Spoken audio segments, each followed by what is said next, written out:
La légende de la bête du Gévaudan. Entre 1764 et 1767, une bête monstrueuse est apparue dans le Gévaudan. Elle semait la terreur en faisant plus de 100 victimes. Personne ne savait quelle était sa réelle nature, un lion, une hyène, un loup. Certains évoquaient même un monstre créé par l'homme. La majeure partie des victimes étaient souvent de jeunes filles, beaucoup entre 8 et 15 ans. C'est le 30 juin 1764 que la première victime de la bête Jeanne Boulet, 14 ans, fut retrouvée.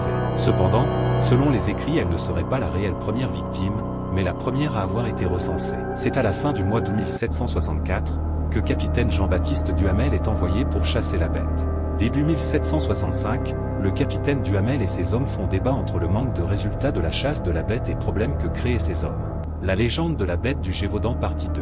En mars 1765, Jeanne Jouve reçoit une récompense du roi pour acte héroïque après avoir affronté la bête pour défendre ses enfants. En avril, l'histoire de la bête se répand à travers l'Europe. C'est en mai qu'est aperçue de nouveau la bête s'apprêtant à attaquer, par les frères Marley, les fils de Jeanne Jouve. Ils s'arment et parviennent à la blesser, mais la bête se relève et s'échappe. Le 8 juin, le porte-arquebus du roi François-Antoine est envoyé au Gévaudan, pour remplacer les Enneval, n'obtenant aucun résultat. Le 20 août, la bête attaque une jeune servante du curé de Paulac, Marie-Jeanne Vallet. Cette dernière réussira à planter une lance dans poitrail. Cela lui vaudra une comparaison à Jeanne d'Arc, et le surnom de « la pucelle du Gévaudan ».